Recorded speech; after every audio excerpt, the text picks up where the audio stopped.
자, 안녕하세요. 안녕하세요.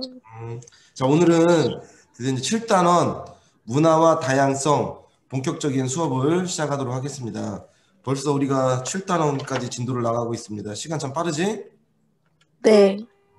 자, 오늘 문화와 다양성 중에 오늘 첫 번째 주제, 다양한 문화권의 특징과 삶의 방식에 대해서 살펴보도록 하겠습니다. 자, 먼저 그 전 시간에 했던 내용을 먼저 확인하고 시작하도록 하겠습니다. 자, 1번. 왜? 가을이 왜?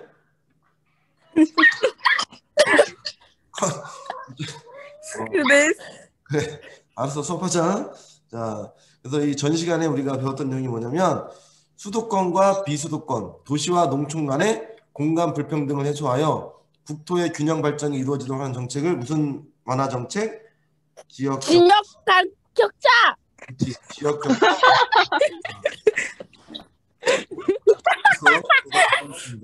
2번 공공기관 지방 이전을 계기로 지역의 성장 거점에 조성되는 미래형 도시로서 지역 산업과 연계하여 개발될 특색 있는 도시를 무슨 도시? 우리 충남에는 아직 없는 도시. 충남과 수도권에만 없고 전국에 다 하나씩 있어. 서울에 있는 공공기관을 다 이전시키는 거야, 지방으로. 자, 해적도시. 처음부터 줄게. 자, 뭘까? 혁신도시. 그렇지, 혁신도시. 잘했습니다. 혁신도시라고 한다. 자, 이게 우리가 전 시간에 배웠던 내용이고, 자, 이제 본격적으로 이번 시간 문화 수업을 하도록 하겠습니다. 오늘 배울 주제는 자연환경과 인문환경의 영향을 받아 형성된 다양한 문화권의 특징과 삶의 방식을 탐구할 수 있다. 오늘 배울 요소로는 문화와 문화권입니다.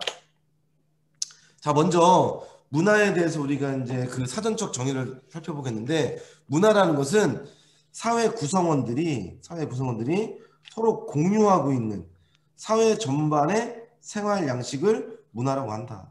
사회 구성원들이 공유하고 있는 사회 전반의 생활 양식이다. 그러면 바꿔서 얘기하면 사회 구성원들이 공유하지 않고 있는 나만의 생활 방식, 생활 양식은 문화라고 할 수 있을까 없을까?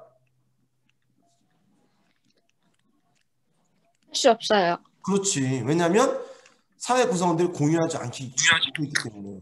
그래서 문화라는 것은 사회 구성원들이 서로 공유하고 있어야 돼. 그러한 생활 양식을 우리가 문화라고 얘기할 수 있겠다. 그러면 우리 문화에는 우리나라의 그 문화에는 어떤 것들이 있는지 한번 얘기를 해봅시다. 우리나라 국민들이 서로 공유하고 있는 우리의 생활 양식, 이게 문화라고 했으니까 그 우리만의 생활 양식 뭐가 있을까? 우리나라 국민들이 서로 공유하고 있는 생활 양식. 첫 번째,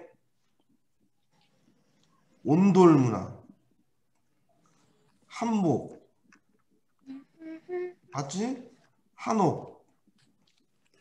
그리고 풍습. 풍습에는 뭐가 있습니까? 대표적으로 뭐 시험 볼 때 떨어지지 말라고 뭐 안 먹는 거야? 시험 볼 때.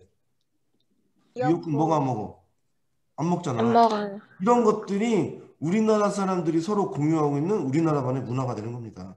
그러니까 이 문화의 구성 요소에는 유형적인 요소와 무형적인 요소가 있는데, 유형, 눈에 보인다는 얘기에 형태가 있으니까, 무형, 눈에 보이지 않는 거야. 형태가 없으니까. 그러니까 유형적인 요소에는 의복, 주식, 가옥. 그래서 우리나라는 한복, 한옥, 온돌, 그리고 가옥은 한옥, 이런 것들이 있는 거야. 그지? 그리고 무형적 요소에는 언어, 종교, 풍습, 이렇게 문화는 유형적인 요소와 무형적인 요소로 이루어져 있다. 이 무형적인 요소에 해당하는 것들, 무형적인 요소에 해당하는 것들을 잘 생각해 보기 바랍니다. 자, 이제 이게 세계 지도입니다. 세계 지도. 세계가 이렇게 생겼습니다. 자, 이 세계 지도, 전 세계에 수많은 나라들이 있는데, 그 수많은 나라들 중에 선생님이 꼭 몇 개 알아야 될 중요한 나라들 한번 얘기해 볼 테니까 어디에 있는지 한번 확인해 보세요. 첫 번째, 미국. 미국 어디에 있을까? 미국 오른쪽에. 오른쪽, 더 오른쪽 어디? 더. 자, 태평양 여기까지. 대西洋 그렇지. 그러면 영국. 왼쪽. 왼쪽에. 니네들 해봐. 방향을 해봐. 계속 가? 네. 네. 더 가? 멈춰요. 멈췄어. 여기 예습하냐인데? 위로 올려요. 아, 그래. 여기 있네. 여기. 그 다음에 멕시코. 아래.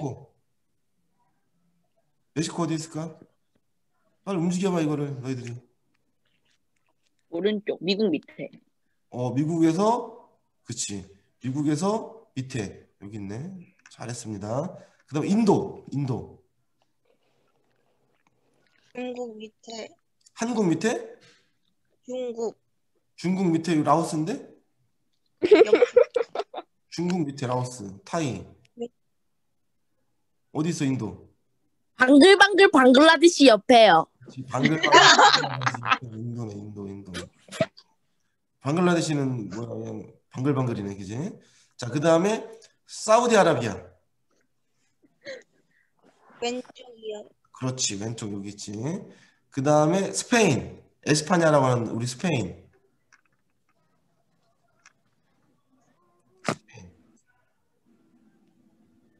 스페인 어디 있을까? 이렇게 가서 위로 올라가면 여기 있지. 그리고 그 위에가 프랑스, 여기가 이탈리아, 독일, 이렇게 나라들 몇 개 꼭 알아두세요. 여기가 이집트, 여기가 이란, 여기가 우즈베키스탄, 키르기스탄, 타지키스탄, 투르멘키스탄, 뭐 스탄으로 끝나는 그런 나라들이 여기 이렇게 있습니다. 그리고 여기 오스트레일리아가 있고, 여기 말레이시아, 그 다음에 내려와서 아이고, 어디가 여기 브라질, 뉴질랜드, 그리고 제일 중요한 어디? 제일 중요한 나라야. 그렇지, 대한민국. 그 다음에 조금 덜 중요한 어디? 일본, 베트남, 몽골, 러시아 이런 나라들이 이렇게 세계적으로 분포해 있습니다. 그러면 아까도 얘기했지만 이 각 나라마다 그 나라의 백성들, 국민들이 가지고 있는 공유하는 그 나라만의 문화가 있겠지?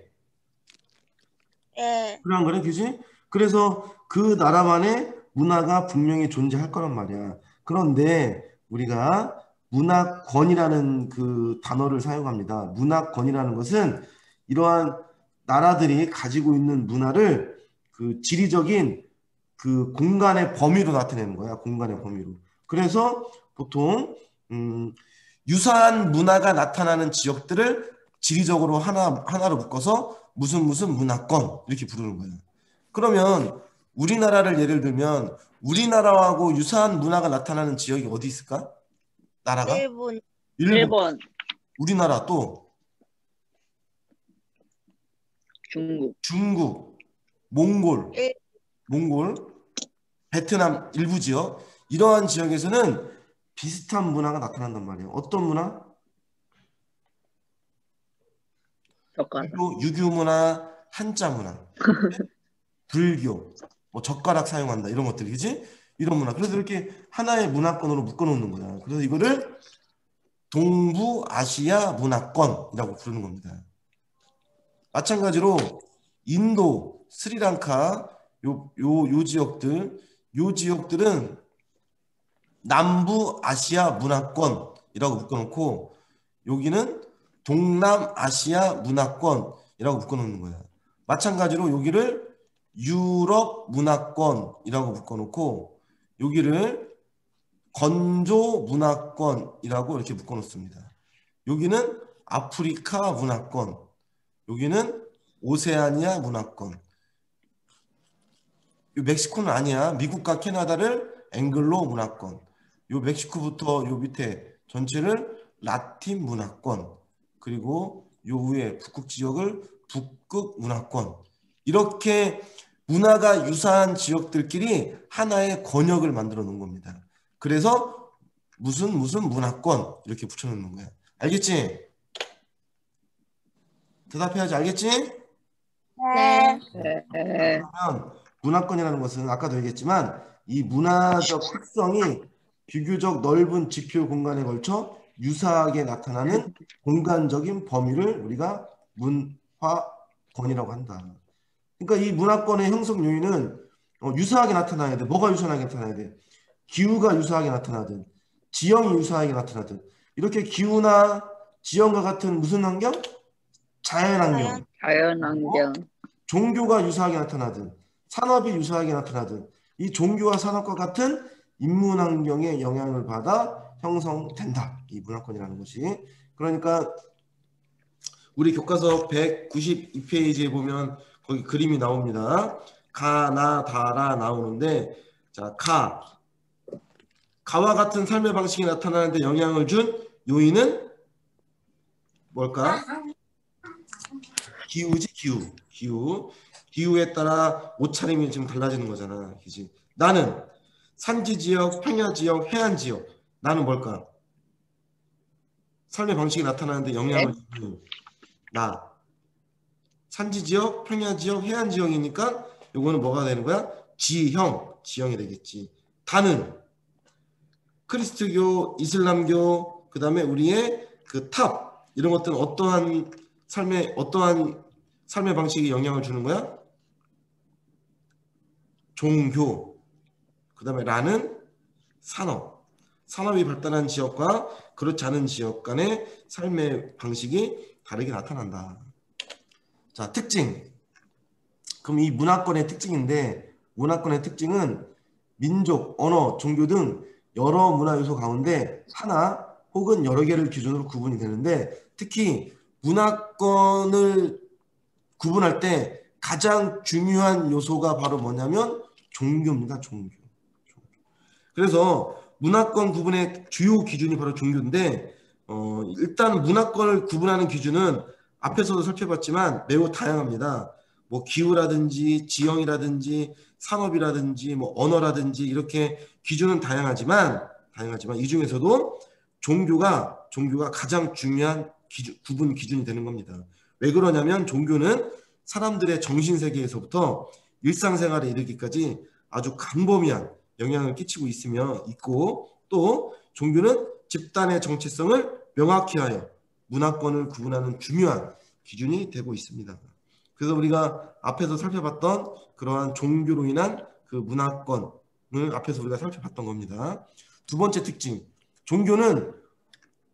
문화는 고정된 것이 아니라 인구가 이동한다. 그리고 이동하면서 문화가 전파됩니다. 그러면서 문화가 변화하기도 한다. 대표적인 게 우리나라의 햄버거 문화잖아. 햄버거 문화. 햄버거는 우리나라의 문화가 아니지? 네. 분명히 이거는 외래 문화야. 들어왔습니다. 그런데 외래 문화하고는 다르게 우리나라만의 독특한 햄버거 변화됐잖아. 어떻게? 무슨 버거가 있습니까? 라이스 버거. 이런 것들. 이거는 우리나라만의 독특한 문화인데 이게 우리나라만의 독특한 문화가 아니라 외래에서 전파되어서 우리나라 문화로 변화된 겁니다. 세 번째 특징, 같은 문화권이지만 삶의 방식은 어떻다? 다르다. 대표적인 게 우리나라하고 일본하고 같은 문화권이지만 삶의 방식은 다릅니다. 여러 가지 삶의 방식이 있습니다. 대표적인 게 그 식사 예절인데 밥을 먹을 때 일본 애들은 어떻게 밥을 먹지? 밥 공기를 들고 젓가락으로 막 먹잖아. 그지? 우리나라에서는 어렸을 때 그렇게 먹으면 부모님들한테 혼났습니다. 그지? 우리나라에서는 어떻게 먹어? 밥 공기를 내려놓고, 그지?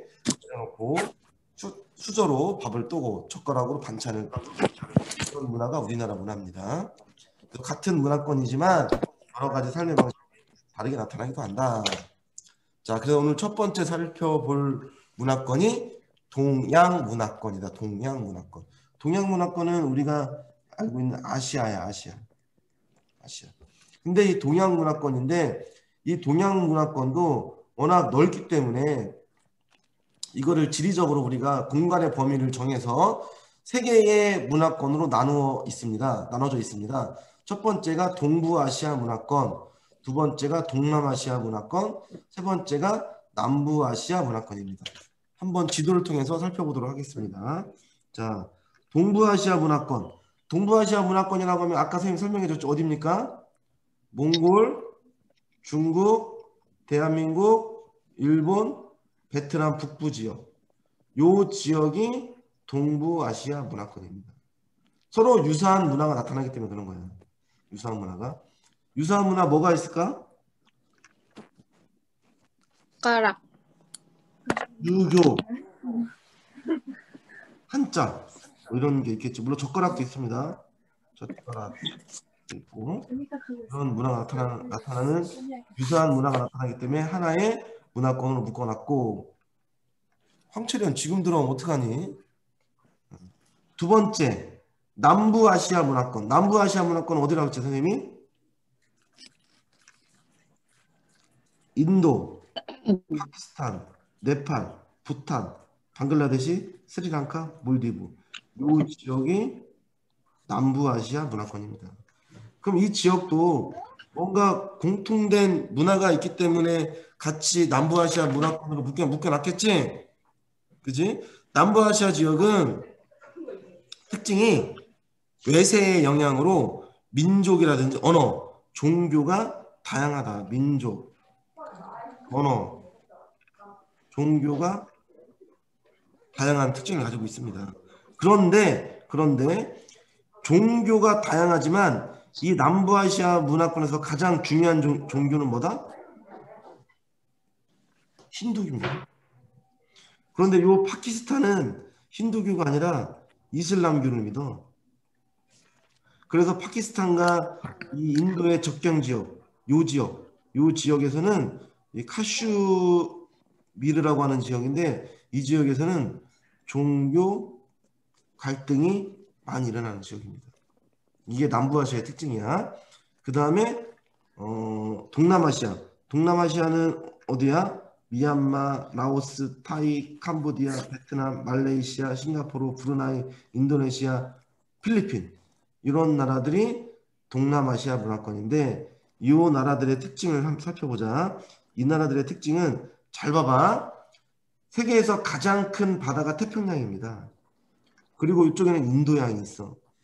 그러니까 옛부터 사람들이 태평양과 인도양을 이동하려면 즉 동서간의 이동이 일어나려면 항상 어디를 지나가야 돼? 옛날에 배를 타고 지나갔으니까 어떻게 지나가야 돼? 이 동남아시아를 지나가야 되겠지? 그지? 백길이 어떻게 되냐면 이렇게 돼. 백길이 이렇게 해서 여기서 어디로 가야 돼? 싱가포르를 지나갑니다. 이렇게 이게 백길이야. 백길. 그래서 옛부터 배가 다닐 때 반드시 지나쳐 가야 될 곳이 바로 이 싱가포르라는 동네예요. 이 싱가포르는 조그마한 도시 국가입니다. 면적이 서울보다 좀 그냥 서울 정도 많은데 도시 국가인데 여기는 중개무역 선박들이 많이 지나다니기 때문에 이 중개무역으로 상당한 부를 이루는 나라예요. 잘 사는 나라입니다. 이렇듯이 동남아시아는 옛부터 많은 그 인도양과 태평양을 연결하는 중간에 있는 위치로 많은 문화들이 혼재되어 있어. 봐봐. 중국의 문화가 내려오지, 여기에서도 문화가 오지, 인도의 문화가 오지, 엄청나게 많은 문화가 혼재되어 있는 그런 특징을 가지고 있는 게 동남아시아야. 그리고 이 동남아시아는 이렇게 뭐가 지나가냐면 적도가 지나가면서 열대 기후가 나타나는 문화의 특징을 또 가지고 있다. 이게 동남아시아 문화권의 특징입니다. 자, 그러면 우리가 동부아시아, 동남아시아, 남부아시아의 각각의 문화의 특징을 살펴봤는데 이번에는 각각의 특징이 아니라 이 동양 문화권 전체의 공통적인 특징을 한번 살펴보겠다. 동양 문화권 전체의 공통적인 특징은 자, 벼농사입니다. 벼농사. 핵심 벼농사. 그럼 벼농사하고 상대적인 게 밀이야, 밀. 밀인데 우리는 빵이 주식이 아니라 쌀이 주식이지? 우리나라는 네. 밥심으로 뭐 산다고 하잖아. 자, 그럼 벼농사는 이 동양 문화권에서의 가장 핵심적인 문화인데 벼농사는 약간 그 생육 환경이 까다롭습니다. 기온이 높아야 되고 생육기에 비가 많이 와야 돼. 이러한 고온 다습한 기후 하에서 벼농사가 이루어질 수가 있습니다. 반대로 밀은 그렇지가 않아. 약간 고온이 아니더라도 저온이더라도 상관이 없고 다습, 건조하더라도 상관이 없습니다. 밀은. 그렇기 때문에 우리 동양에서는 밀이 아닌 벼농사가 주로 발달을 하게 되는 거예요. 근데 이 동양이 고온 다습한, 즉 여름철에 기온이 높고 강수량이 풍부할 수 있는 이유는 계절풍의 영향 때문에 그런 겁니다. 계절풍의 영향. 계절풍의 영향으로 여름철에 기온이 높고 강수량이 풍부한 거예요. 그럼 계절풍이 뭘까? 계절풍이 뭐냐? 자, 선생님 다시 지워보겠습니다. 다시 지워야 돼. 계절풍이라는 것은 계절에 따라 바람의 방향이 바뀌는 것, 그거를 우리가 계절풍이라고 부르는 거예요. 계절에 따라 바람의 방향이 바뀐다. 그럼 계절에 따라 바람의 방향이 바뀐다? 자, 어떻게 바람의 방향이 바뀔까? 자, 한번 보겠습니다. 먼저 계절풍은 계절에 따라 바람의 방향이 바뀌니까 여름과 겨울에 따라 바람의 방향이 바뀌는 겁니다. 그러면 바람이라는 것은 어디에서 어디로 부는 겁니까? 차가운 공기가 어느 공기로? 더운 공기라기보다는 따뜻한 공기다. 따뜻한 공기. 차가운 공기가 어느 공기로 이동하는 거야? 따뜻한. 따뜻한 공기로 이동하는 걸 우리가 바람이라고 하는 거야. 그럼 차가운 공기가 따뜻한 공기로 이동하는 거야. 그럼 잘 봐봐. 자, 여기는 세계에서 가장 큰 바다야. 태평양이야. 태평양. 그리고 여기는 세계에서 제일 큰 대륙. 유라시아 대륙입니다. 유라시아 대륙. 육지란 뜻이야. 세계에서 제일 큰 대륙과 세계에서 제일 큰 바다가 지금 딱 만나는 곳에 어디가 있냐면, 만나는 곳에 어디가 있어. 이렇게 이런 나라들이 있잖아. 지금 요 빨간색, 아니 빨간색 하지 말고, 자 봐봐.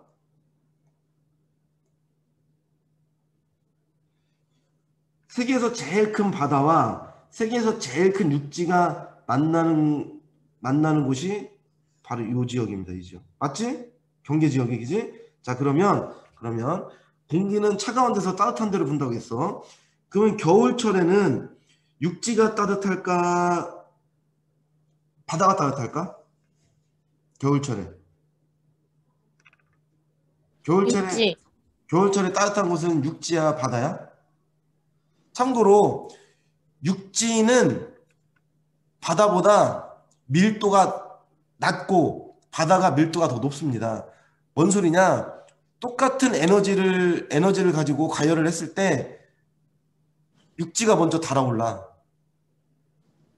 바다는 천천히 달아오른단 말이야. 반대로 에너지를 껐을 때, 에너지를 제공 안 했을 때 육지는 빨리 식어.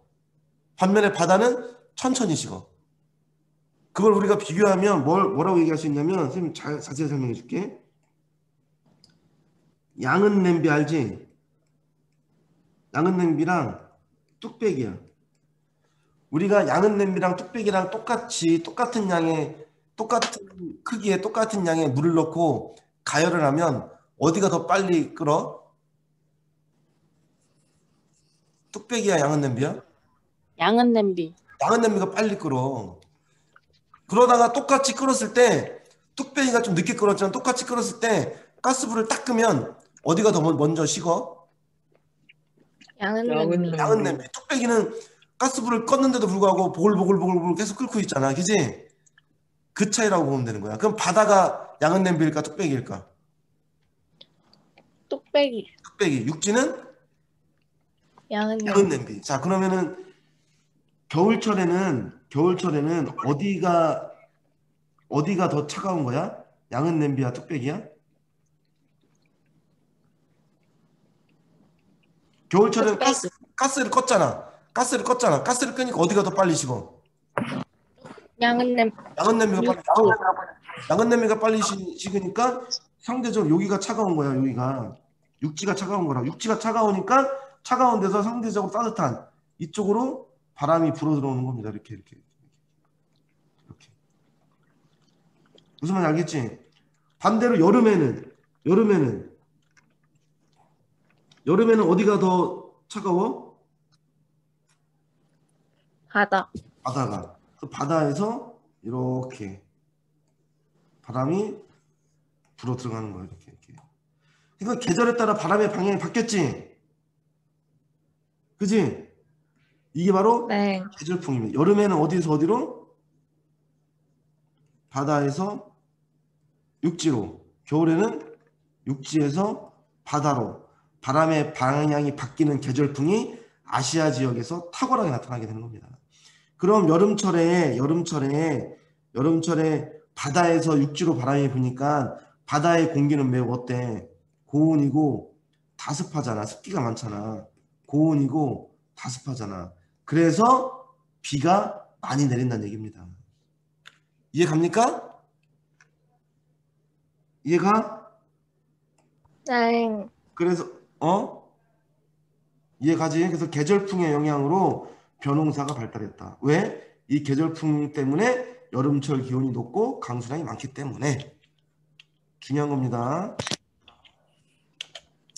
자, 그래서 지역별 특징을 살펴보면 동부아시아는 아까 얘기했지만 유교, 불교의 영향을 받은 생활 양식과 한자를 사용한다. 동남아시아는 인도양과 태평양을 연결하는 위치로서 중국과 인도, 인슬람 문화 등이 혼재한다.